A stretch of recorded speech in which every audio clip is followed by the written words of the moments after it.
Bienvenue sur Africa 24 dans cette nouvelle édition du Non-Stop Info. Voici les titres de l'actualité. Vers une possible normalisation des relations entre le Rwanda et la France, la justice française a confirmé l'ouverture d'une information judiciaire contre la banque BNP Paribas pour son rôle présumé dans le génocide rwandais de 1994. Les cartes d'identité biométriques arrivent au Mali. Après le Sénégal, c'est au tour du Mali d'instaurer cette norme décidée en 2015 par la CEDEAO pour mieux contrôler le flux migratoire et lutter contre le terrorisme. Et la microfinance est de plus en plus sollicitée en Guinée. Entre marché et solidarité, les groupements ruraux d'épargne et de crédit facilitent le développement des projets locaux et l'autonomisation des femmes. Les détails dans cette édition. Mais tout d'abord, en Afrique du Sud, la Confédération syndicale, COSATU et le Parti communiste sud-africain, deux alliés historiques du parti au pouvoir, ANC, ont manifesté dans une dizaine de villes du pays ce mercredi 27 septembre. L'objectif étant de dénoncer la corruption au sommet de l'État. Ce rassemblement a vite pris des allures de campagne politique puisque de nombreux slogans en faveur du vice-président de l'ANC, Cyril Ramaphosa, ont été scandés. Depuis 1994, les relations diplomatiques entre le Rwanda et la France sont quelque peu tendues et pour cause, la banque française BNP Paribas est soupçonnée d'avoir contribué au financement d'achats illégaux d'armes qui auraient servi au génocide rwandais. Le 25 septembre, la justice française a annoncé l'ouverture d'une information judiciaire contre la banque. Cette décision sera-t-elle suffisante pour apaiser les tensions? Élément de réponse dans ce reportage de notre correspondant Oliva Jacotan.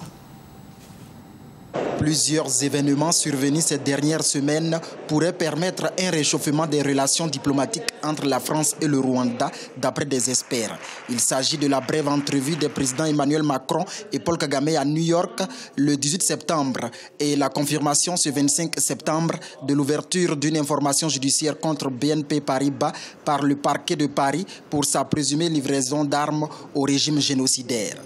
Il n'y a aucun intérêt à ce que nos deux pays ne puissent pas avancer, bouger. Ça va être difficile. Même avec la normalisation, ça a été difficile. Mais il faut être prêt à entamer une relation.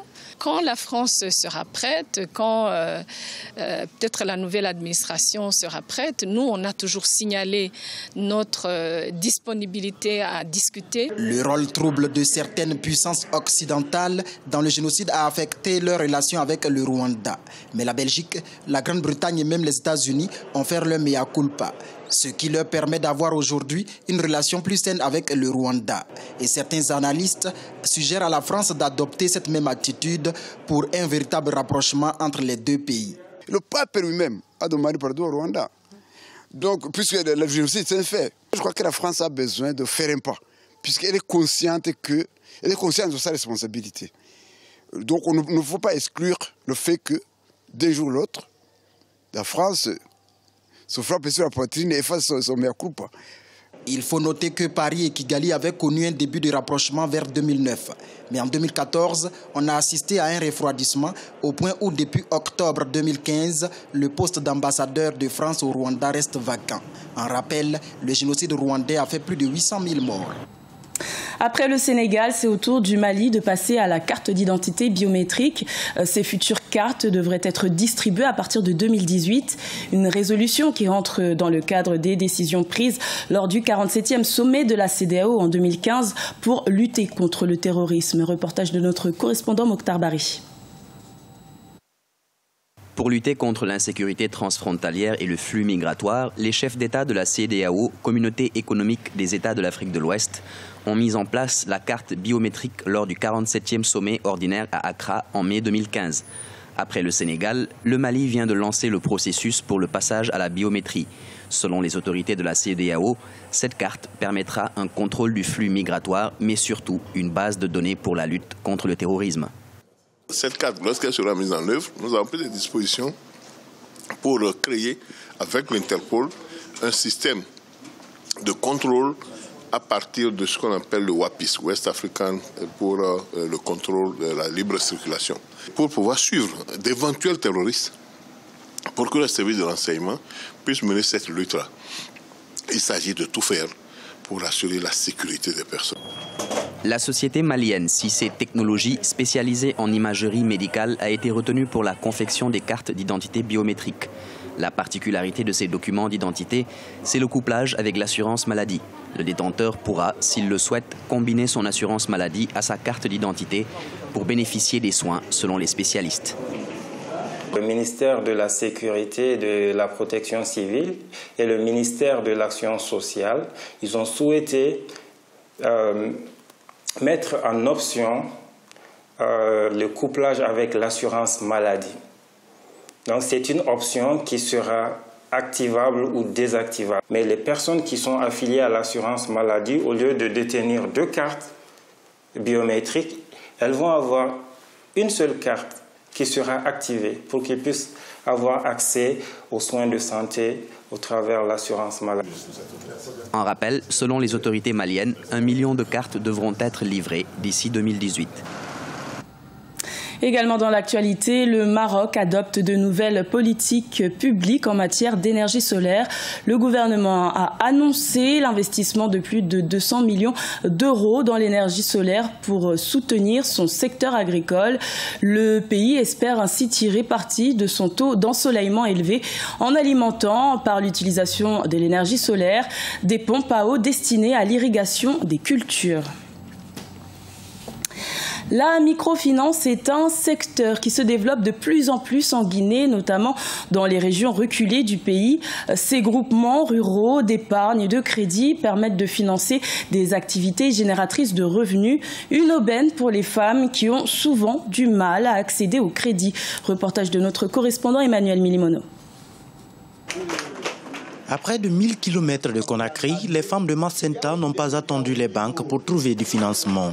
Ici, dans la sous-préfecture de Sérédou, 12 groupements villageois d'épargne et de crédit ont pu rassembler 2 milliards de francs guinéens sur un an.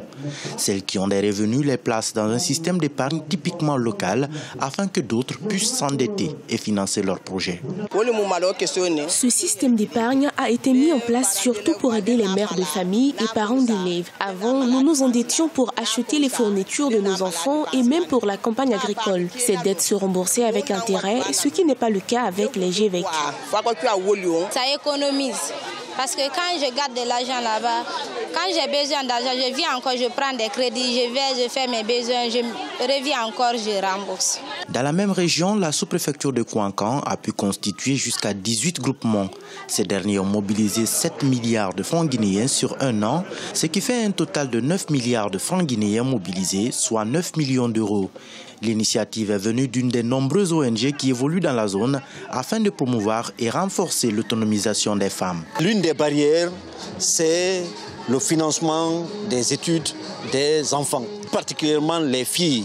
Donc les parents, ils étaient obligés de trier. Quand tu as plus de 7 enfants qui vont à l'école et tu n'as pas les moyens, tu es obligé de trier, faire un choix entre la fille et l'homme. Ces groupements ont pu mobiliser des montants pour financer les études, les frais de scolarité des enfants orphelins qui ont perdu des parents pendant l'épidémie Ebola. Les groupements villageois d'épargne et de crédit sont des initiatives nées et expérimentées uniquement dans le sud-est de la Guinée. Ils ont permis à de nombreuses femmes de financer des activités génératrices de revenus. Fonctionnant comme des banques de financement, les GVEC font à leurs membres des prêts remboursables sans intérêt. Leur particularité est qu'une partie des revenus de chaque femme bénéficiaire devient une source de financement pour une autre femme. À la rencontre d'un Ougandais dont l'activité est singulière, Julius Gabula fabrique des prothèses à moindre coût pour les rendre plus accessibles.